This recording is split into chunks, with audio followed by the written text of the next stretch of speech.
So now we take a look at some of the names that are on the move here. We're seeing a name like ONON that is up 2.8%. We have a few names to focus on, and we bring in Schwab Network's Sam Vadas, who's sitting next to me to take a look at this name. Good morning, Sam. Good morning to you, Nicole. Yes, that's right. We are watching On Holding today, and that comes off the back of what has been a bit of a mixed quarter, but we are seeing shares on the rise today, and that seems to be on the part that many seem to be cheering about, which is the revenue and the guidance. Now, let me just run you through the numbers first and foremost. We did get EPS that was lower. That was down to foreign exchange fluctuations between the US dollar and the Swiss franc. Remembering this is a Swiss company in the business of athletic wear. Now, revenue, though, this was the bright spot, which many are happy about, certainly today, and reflected in the stock price, up 30% as far as the revenue beat of $906.88 million versus the street's estimates of $850.97 million. So that was a clear beat there. Also raising the guidance. And here's the good news. That was despite the fact that they are facing tariffs from markets like Vietnam. They source about 90% of their stuff from that particular market. We know that obviously that has been the target of the Trump administration's tariffs. This company has indeed actually had to raise their prices on July the 1st to mitigate some of those extra duties. So they do expect full year sales, as far as the guidance is concerned, at $3.85 billion versus $3.52. So that's higher than expectations. Also raising gross margin guidance of 60.5% to 61% compared with the previous outlook, which was slightly lower than that. What does this say? They are not seeing any demand slowing down despite some of the tariff impact, despite the increase in those prices. Looking at this company as far as their sales by region, we did say sales in America, Europe, the Middle East, Africa, and Asia Pacific regions all beating expectations there. The one bright spot, and this is what we've heard from a number of these retailers, particularly if you look at the Hokas and the Uggs, for instance, China was a bright spot. We know that a lot of this is down to sort of the demographic, the cultural and consumer trends over in China, particularly around athletic wear.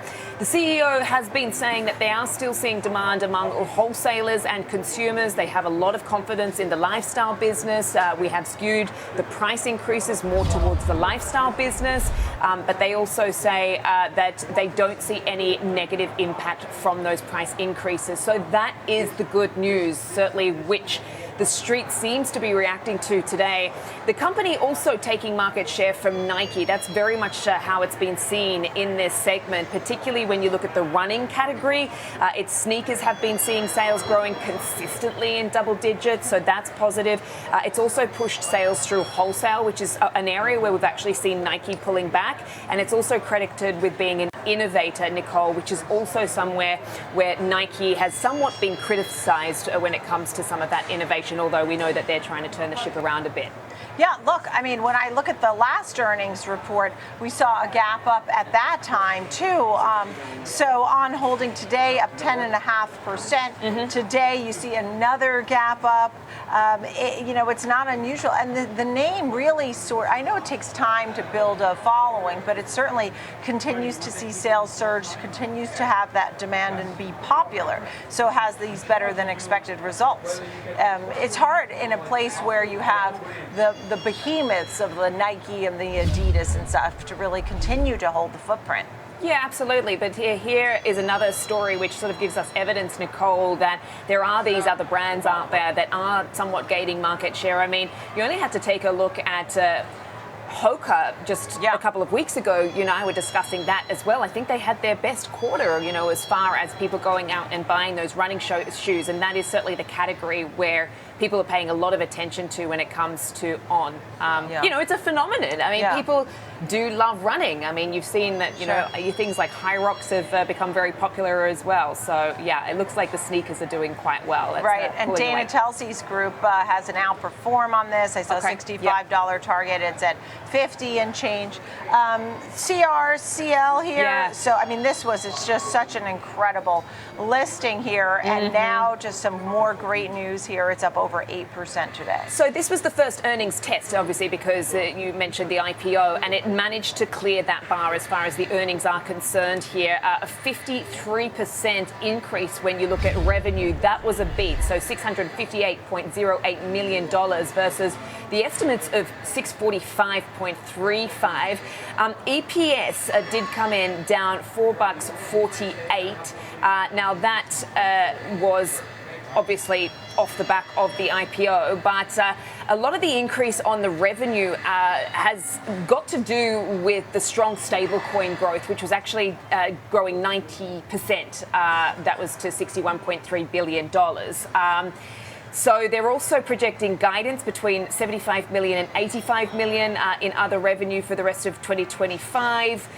It does anticipate the amount of USDC in circulation that will grow at a 40% compound annual growth rate through the cycle. So they've also, on top of this earnings, announced the upcoming launch of the new blockchain called ARC.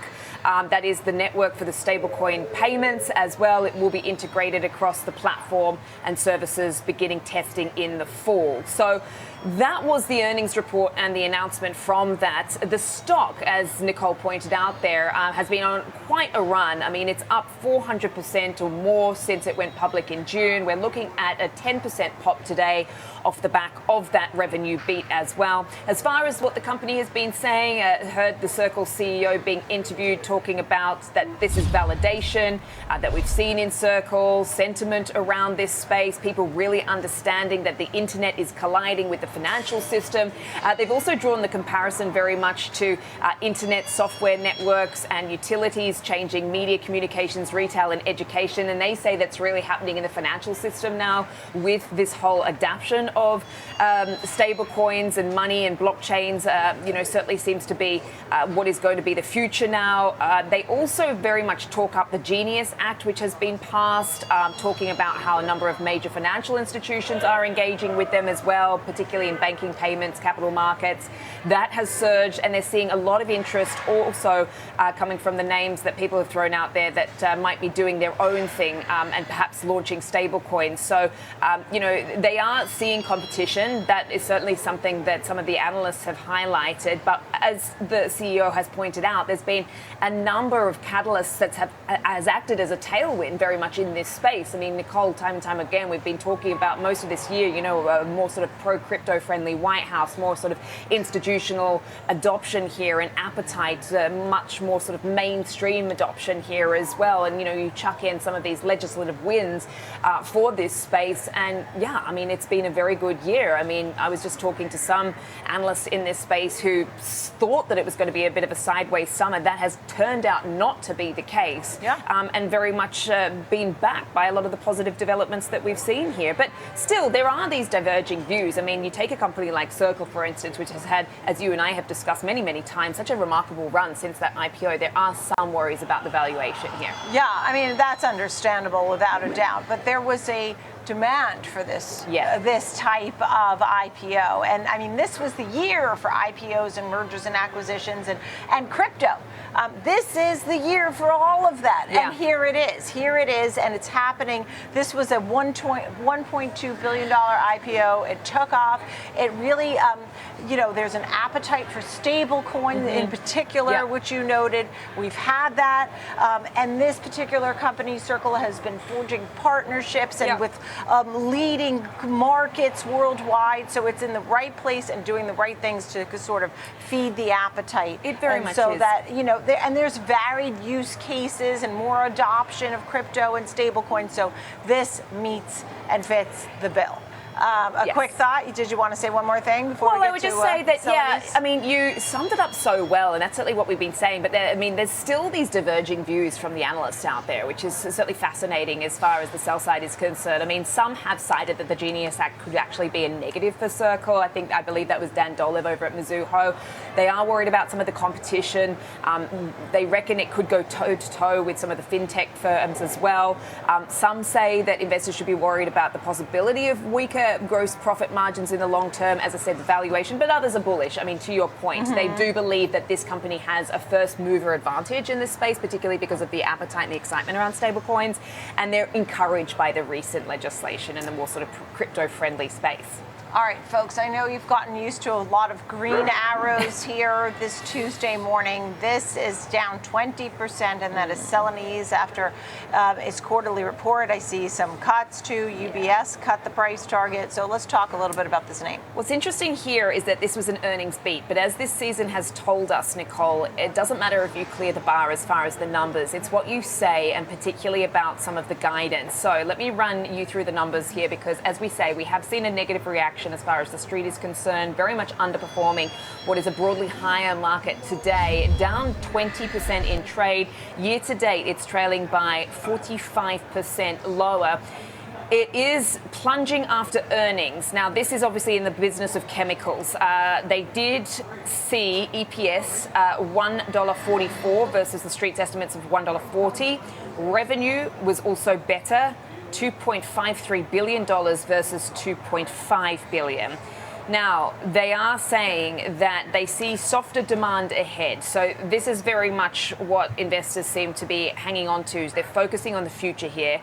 They say that this obviously is not going to be enough as far as what they've seen in the earnings to offset some of their forecasts around demand in the future. So that seems to be overshadowing what we've seen as far as a beat here. So the guidance a little bit rough, expecting third quarter earnings to be between 110 and 140.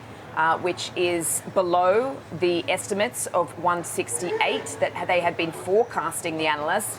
And the CEO has also been making some comments saying in this low demand environment, this remains uncertain, and they will continue to emphasize cash flow. So not the most reassuring words, commentary coming from the C-suite there. Nicole, this company has previously flagged some of the ongoing challenges for this business. As I said, it is in the game of chemicals, manufacturing. So you do have to consider that, with markets like autos and construction, they have been a bit cautious on the outlook here. So weak demand in key markets is perhaps what they're anticipating here. But, a company like this, any company in the business of things like chemical, you're also bringing in some of the macroeconomic and supply chain pressures as well. And, that's been some of the uncertainties too for a company like this. Volatile commodity prices, supply chain disruptions, and some of these fluctuating demand patterns as well. So not to mention geopolitics and FX fluctuations too, which is something that some of these companies have been flagging. Okay, great look at those names. Sam Vadas looking at ONON Holdings and also Circle and Celanese. Thank you, Sam Vadas.